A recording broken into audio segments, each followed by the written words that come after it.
Good morning, one and all.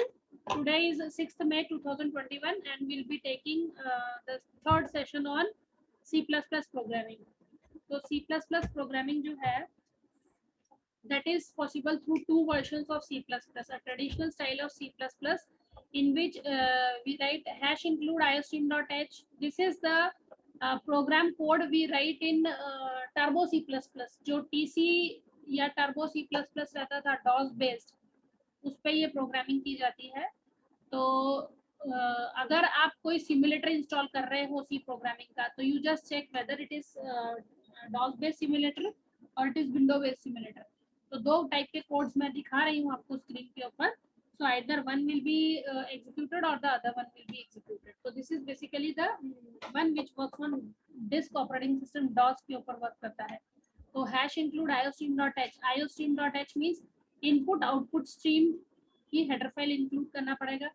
Then you have to include the main के अंदर जो भी स्टेटमेंट्स लिखी रहती है, दो statements gets executed as we have already seen in C programming. तो हम लोग सी प्रोग्रामिंग में यहाँ पर क्या लिखते हैं? Instead of iostream.h what do you write in C programming? What is the default header file which is to be included when you write C programming? Which stdio.h. stdio.h. stdio.h. Okay. And similarly you write main int main returns integer value, so return 0. अगर आप यहाँ पर int नहीं लिख रहे हो तो return 0 लिखने की जरूरत नहीं है. If you write int here, तो return 0 आपको लिखना है. main is a function.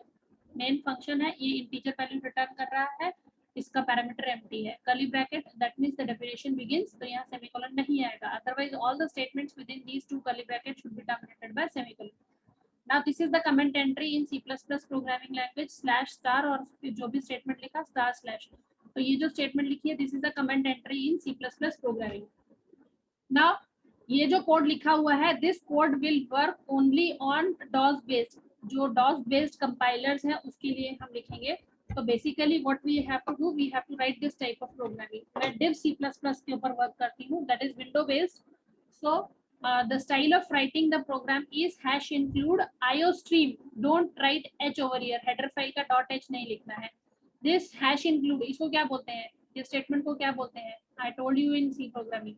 Hash include iostream, ये statement को क्या बोलते हैं? Hash से जो शुरू होती है include statement. And this angular bracket उसके अंदर iostream लिखा है. This statement is called as preprocessor. Very good. Preprocessor directive. इसको क्या बोलते हैं? Preprocessor directive. Why it is called as preprocessor directive? Because ये प्रोसेस करके इंफॉर्मेशन कोडिंग ऑलरेडी iostream की हेडर फाइल के अंदर लिखी हुई है. iostream stands for input output stream. Input मतलब कुछ प्रोग्राम को रीड करना है, उसके लिए हम इनपुट लेते हैं. प्रोग्राम में कुछ डिस्प्ले करना है, आउटपुट करना है, तो उसके लिए हम o stream यूज करते हैं. तो stream is basically the in flow of data. Stream is flow of data. So what type of flow of data? Input stream I stream हो गया, O stream हो गया, output stream. So अगर हमको flow of data for reading the information, I use I stream. I stream use करते हैं किसके लिए? For flow of data. For reading the information. Input के लिए I stream इस्तेमाल करते हैं और आउटपुट के लिए हम इस्तेमाल करते हैं ओ स्ट्रीम. तो आउटपुट इज ओ स्ट्रीम, मतलब हमको स्क्रीन के ऊपर कुछ दिखाना है, मॉनिटर के ऊपर कुछ आउटपुट देना है, प्रिंटर पे आउटपुट देना है. For that we use ostream. और अगर हमको यूजर से कुछ रीड करना है, इनपुट लेना है, then we use istream. So this IO stands for both input and output. In this program we would like to do both reading as well as writing in on the screen, reading from the user. And this statement is called as preprocessor directive. So the statements in this IO stream includes all those statements which are responsible to read the information from the user and the information which is used to display on the screen. मतलब ये IO stream जो header file है, ये header file एक library के अंदर है. इस लाइब्रेरी के अंदर ये हेडर फाइल का काम ये है कि जितने भी C++ प्रोग्रामिंग के लिए रीडिंग स्टेटमेंट लगती है, इनपुट स्टेटमेंट लगती है, वो इसके अंदर प्रेजेंट है, उसकी डेफिनेशन इसके अंदर प्रेजेंट है. अगर आपने ये हेडर फाइल इंक्लूड की तो उससे रिलेटेड जो भी डेफिनेशन है, जैसे स्टेटमेंट लगती है रीड करने के लिए यूजर से डेटा, तो वो आप इस्तेमाल कर सकते हो क्योंकि उसकी डेफिनेशन IO स्ट्रीम के अंदर लिखी हुई है. जो भी स्टेटमेंट आपको आउटपुट दिखाती है स्क्रीन के ऊपर, आपको रिजल्ट दिखाती है, उससे रिलेटेड जो भी डेफिनेशन है वो OSTream के अंदर प्रेजेंट है। तो ये हेडर फाइल आपको इस चीज के लिए इस्तेमाल करनी है, क्योंकि हम प्रोग्राम में कुछ स्टेटमेंट यूजर से रीड करना चाहते हैं और कुछ स्टेटमेंट स्क्रीन के ऊपर प्रिंट करना चाहते हैं। इसके लिए हमने ये हेडर फाइल इंक्लूड की हुई है। इसको प्री प्रोसेसर डायरेक्टिव इसलिए बोलते हैं कि ये प्रोसेस्ड इंफॉर्मेशन है, already the definition is written in the header file and it is being processed and you are just making use of those definitions. उन डेफिनेशन को हम सिर्फ इस्तेमाल कर रहे हैं, इनकी डेफिनेशन ऑलरेडी लिखी गई है और हम उनको प्रोग्राम में इस्तेमाल करने के लिए इसको सबसे पहले स्टेटमेंट को लिखा गया है। That is the meaning of preprocessor directive. Okay, now next statement is using namespace std, that is for the standard input when you are using the div studio। अगर आप div studio इस्तेमाल करते हैं, that is the studio which is a compiler which is window based, so for that you have to use the statement namespace। so हम standard namespace हम यहाँ पर use कर रहे हैं, इसके लिए हमने ये लिखा है this is to be terminated by semicolon। now this statement is not terminated by semicolon, this preprocessor directive is not terminated by semicolon। now begins the main। main is the function। main क्या होता है? function होता है। ये कौन सी value return करता है? integer value. और ये कौन सा वैल्यू लेता है? जो पैरामीटर ले रहा है। तो पैरामीटर में empty लिखा हुआ है, so it is not taking any value। this is a function main which is taking no value and returning the integer value। this curly bracket begins and this curly bracket ends, that is the definition of the main begins and the definition of the main ends, followed by the statement। this is the comment entry। slash star से जो शुरू होती है statements, ये comment entry है। ये slash star से जो statement खत्म हो रही है, ये comment entry close हो गई है। तो this means that the comment entry means that the statements which are not been executable, executable statements नहीं है। ये statement वो statement है जो statement execute नहीं होती है। so this is the statement which is called as a comment entry। non executable statements, non executable statement है। कुछ भी आप comment entry के अंदर लिख सकते हो, इसका कोई मीनिंग नहीं होता, ये कोई एक्शन परफॉर्म नहीं करेगी, इसके कारण रिजल्ट में कोई फर्क नहीं पड़ेगा। तो हम ये स्टेटमेंट सिर्फ इसलिए लिखते हैं ताकि हम डॉक्यूमेंटेशन कर सकें। Okay, so this is the standard format for any C++ programming language. Okay, now the new C++ header file, let's talk about that। the new style header do not specify the file names, they simply specify standard identifiers that might be mapped to files by the compiler, but they need not be, like IOStream, vector, string, not related with string.h, cmath, which is C++ version of math.h, cstring, which is C++ version of string.h।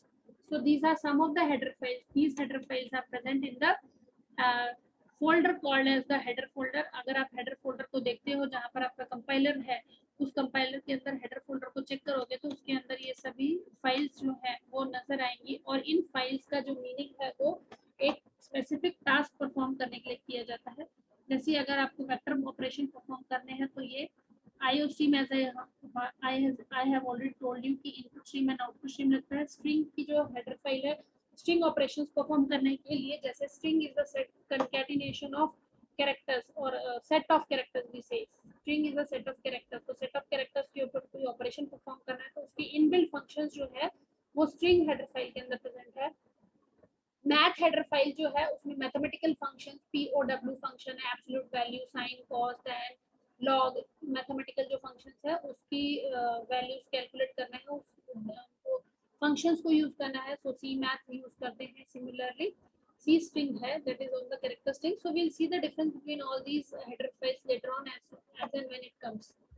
okay, now programmer defined the header file should end with .h। Programmer ने उसको ऐसा define किया हुआ है कि वो .h से header file close होती है। now one main important thing when you write any C++ program on your div C++ compiler or turbo compiler on your simulator, what is the main thing you have to remember while you say the name of the file, while you give the name of the file। File को नाम देते time पे आपको क्या चीज का ध्यान रखना है? फाइल का नाम किस तरह से लिखना चाहिए? File name, what is the way of giving a name to a file? C programming, .cpp। very good। when you write a C++ program, the extension of the file should be .cpp, and when you write any C programming, the extension should be .c। इसमें बहुत ज्यादा mistake होती है। अगर आपने .cpp extension नहीं दिया तो ये .iostream.h हेडर फाइल जो है ये वाली नहीं लेते, यहाँ एरर देना शुरू होता है। और जब भी अगर आपको इस तरह का एरर दिखाई दे कि हेडर फाइल नहीं फाइंड कर रहा है या उसकी रीडिंग और राइटिंग स्टेटमेंट में एरर दे रहा है, it means that you have not given the name of the file properly. So file name should be, file का नाम, okay. Identifier naming convention follow करने हैं जो हमने पिछली बार पढ़ा था कि file name should begin always with should always begin with the letter followed by digit or letters and then one dot, that is full stop, followed by the extension of the file. If it is a C++ programming.cpp, if it is a C programming.c, if it is a Java programming.java, if it is a text file.txt, if it is a document docs, if it is a excel file xls। तो ये extension जो है ये specify करता है कि ये जो फाइल है वो किस कंपाइलर के लिए किस एडिटर में ओपन होगा। .cpp is basically used to signify the type of the file, कौन सी टाइप की फाइल है, ये C++ फाइल है कि C फाइल है कि डॉक फाइल है कि टेक्स्ट फाइल है कि जेपीजी फाइल है, तो ये एक्सटेंशन ये स्पेसिफाई करता है। तो ये चीज आपको ध्यान में रखना है। नाउ अब हम जब भी हम C++ प्रोग्रामिंग पढ़ेंगे तो जो नई चीज हम पढ़ेंगे C++ प्रोग्रामिंग में जो हमने C में नहीं पढ़ी है वो है सबसे पहले ऑपरेटर। इस ऑपरेटर को बोलते हैं स्कोप रिजोल्यूशन ऑपरेटर, ये नाम याद रख लो। इस 4 डॉट दिख रहे हैं, इस 4 डॉट को बनाने का ये तरीका है कि शिफ्ट के साथ में एक बार कोलन फिर दूसरी बार कोलन, जब आप इसको 2 बार प्रेस करोगे तो ये आपको ये 4 कोलन प्रोड्यूस करेगा, शिफ्ट के साथ में कोलन फिर से शिफ्ट के साथ में colon. So that means this is called as a scope resolution operator.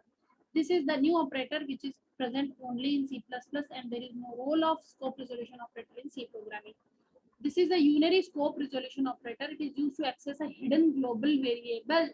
इसको हमने C प्रोग्रामिंग में हिडन ग्लोबल वेरिएबल के लिए इस्तेमाल किया था, अगर आपको याद होगा तो स्टैटिक वेरिएबल्स या स्टैटिक हमने डेटा मेंबर्स स्टैटिक वेरिएबल्स को इस्तेमाल किया था and we made it as a global variable. So for that also we can use this scope resolution operator that we will see when it comes.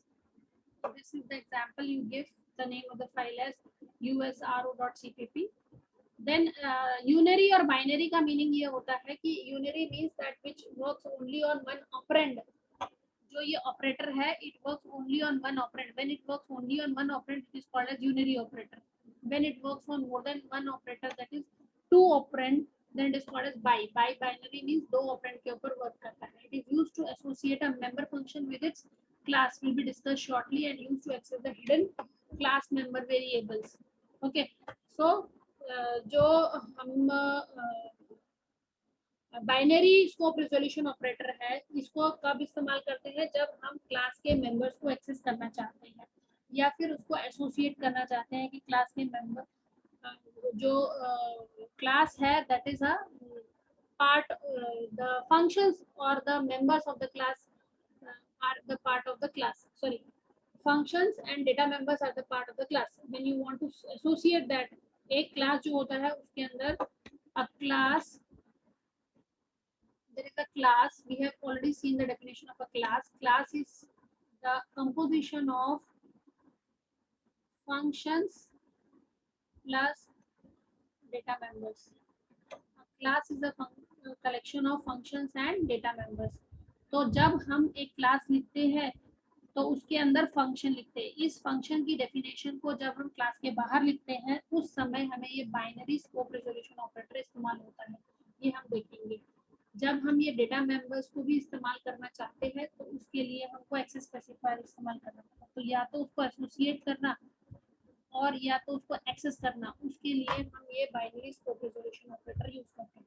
तो ये एक सिर्फ नाम याद रखो कि अभी फिलहाल में कि एक बाइनरी स्कोप रिजोल्यूशन ऑपरेटर रहता है that is associated with the definition of the class and for accessing the members of the class, इतना याद रखना है। क्लास से रिलेटेड ये स्कोप रिजोल्यूशन ऑपरेटर है। Okay, now the namespace, the second line which we have seen in the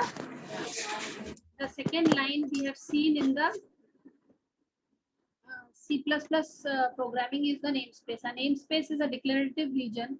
It localizes the names of identifiers to avoid the name collision.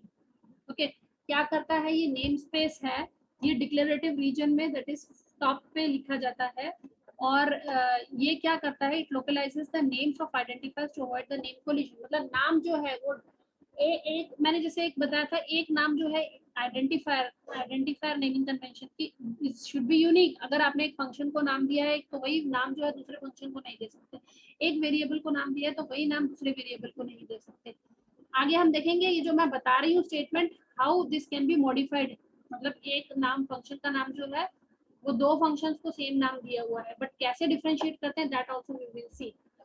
The contents of the new style headers are placed in the std namespace। मतलब जो नए header style है उस contents को हमने name space के अंदर, standard name space के अंदर डाल के रखा हुआ है, that is in Windows compiler.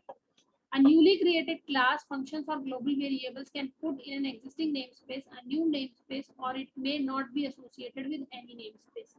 So या तो नया क्लास, उसका फंक्शंस, उसके अंदर वेरिएबल्स, वो सब एक नए नेम स्पेस के अंदर डाल के रखा हुआ है, या फिर अगर हम उसको एसोसिएट नहीं करना चाहते हैं, in the last case the element will be placed in the global unnamed name space. मतलब एक ये तरीका है कि जो हम क्लास क्रिएट करें, फंक्शन क्लास के अंदर फंक्शंस क्रिएट करें, उसके अंदर वेरिएबल्स क्रिएट करें। पर अगर हमको ऐसा नहीं करना है और हम उसको वेरिएबल्स को ग्लोबल बनाना चाहते हैं, तो for that also we can use the other way। So it is not necessary that every time you have to use the namespace। So without namespace also it works। These things we will see later on।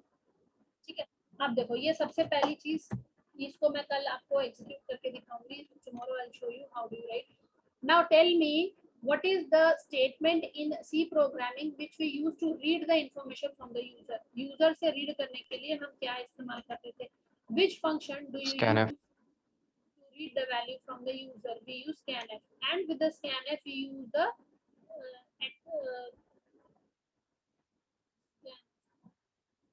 with scanf you use the specifiers %d %c, ये आप use करते थे ना।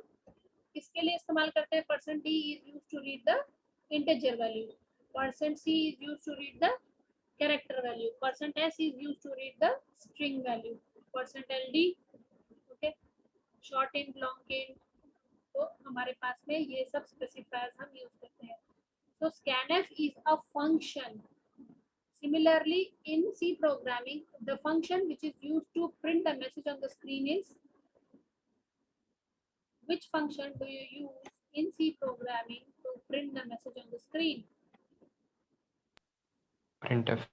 Printf। तो scanf और printf क्या करते हैं? ये दो functions हैं। क्या है? ये functions हैं, inbuilt functions है, जिसकी definition stdio.h के अंदर header file के अंदर लिखी हुई है। तो scanf function जो है that is used to read the value from the user, printf function is used to print the value on the screen, and the definition of these two are present in stdio.h। Now similarly in C programming, similarly in C++ programming, console input output statements are cout and cin। cout console output statement है, ये input output में से जो output statement है that is done using cout। cout is the object of a class। cout क्या है? Object है। cin क्या है? Object है। cout क्या करता है? cout is used to output the message on the screen। जो printf काम करता था C प्रोग्रामिंग में, वही काम cout ऑब्जेक्ट कर रहा है C++ प्रोग्रामिंग में। तो console output, console input output statement में से आउटपुट स्टेटमेंट का काम जो है cout ऑब्जेक्ट करता है। The cout object is present in a class called as iostream.h। iostream जो क्लास है, .h अगर हम बात करते हैं तो हेडर फाइल के लिए रखते हैं, पर क्लास का नाम सिर्फ iostream है। तो cout ऑब्जेक्ट जो है वो किस क्लास का ऑब्जेक्ट है? iostream क्लास का ऑब्जेक्ट है। तो cout ऑब्जेक्ट क्या काम करता है? cout object is used to print message on the screen. जैसे printf फंक्शन जो है वो stdio.h हेडर फाइल के अंदर प्रेजेंट है, standard input output header file के अंदर प्रेजेंट है, जो सी प्रोग्रामिंग के लिए इस्तेमाल करते हैं। वही काम C++ में जो है वो cout ऑब्जेक्ट करता है। ये cout ऑब्जेक्ट जो है वो iostream क्लास का इंस्टेंस है। सो ये ऑब्जेक्ट है, ये ऑब्जेक्ट जो है ये स्क्रीन के ऊपर मैसेज प्रिंट करने के लिए यूज किया जाता है। इस ऑब्जेक्ट के साथ में हम ये लेस देन सिंबल यूज करते हैं। इस सिंबल को क्या बोलते हैं? इंसर्टर। इस सिंबल को क्या बोलते हैं? इंसर्टर। इंसर्ट कर रहा है, क्या इंसर्ट कर रहा है? मैसेज स्क्रीन के ऊपर. So this inserts the message on the screen. This is an inserter. This inserts the message on the screen using the cout. So cout objects insert hello world message on the screen. This statement is equivalent to printf hello world double quotes के अंदर and then semicolon. तो ये statement C plus plus programming की है, ये statement सी programming की है. इस स्टेटमेंट को लिखने के लिए आपको स्टार्टिंग में pre processor directive hash include IO stream लिखना है. इस स्टेटमेंट को लिखने के लिए सी प्रोग्रामिंग में आपको hash include stdio dot H लिखना है. अच्छा, एक बात आपको और मैं बताना चाहती हूँ कि हम जब सी प्लस प्लस प्रोग्रामिंग करते हैं तो हम सी प्लस प्लस प्रोग्रामिंग में हम सी के स्टेटमेंट्स को भी इस्तेमाल कर सकते हैं. मतलब हम प्रिंटर स्टेटमेंट को भी लिख सकते हैं सी प्लस प्लस प्रोग्रामिंग के समय. जस्ट आपको वो हेडर फाइल इंक्लूड करनी पड़ेगी जिसका नाम है stdio.h. आप आईओ स्ट्रीम हेडर फाइल भी इंक्लूड कर सकते हो और stdio.h हेडर फाइल दोनों ही इंक्लूड कर सकते हो एक प्रोग्राम में. अगर वो एडवांस प्रोग्रामिंग है तो उस फाइल का नाम .cpp देना है अगर आपने आईओ स्ट्रीम इंक्लूड किया है तो. Okay, now c out this inserter i count, ये वेरिएबल हो गया. This is the variable. So now we would like to print the value of the variable and this becomes a string constant. We would like to print the string on the screen. ये variable की value print करनी है. This is equal to %d i count. C programming में हम ऐसे लिखेंगे और सी plus plus में हम इसको इस तरह से लिखेंगे. अगर मैं सी आउट लेस देन 100.99 लिख रही हूँ, it means directly the float value I would like to print like this. C out slash n लिख रही हूँ या ये वाला स्लैश एन लिख रही हूँ और एंडर लिख रही हूँ, this means slash n in printer. So you can use single quote or double quote only with the slash n to print next line character, new line character. तो new line character के लिए हम manipulator handle भी इस्तेमाल कर सकते हैं C++ में या फिर slash n भी इस्तेमाल कर सकते हैं with cout statement. Okay. In general, the statement or the syntax for the cout object is cout less than an expression. So this expression is either a constant or a variable. Constant means directly value. Variable means i count या फिर string constant जो double quotes में लिखा जाता है. Okay, so this is c out shift right operator. This is shift right operator. How does a shift right operator produce out to the screen? That we will see later.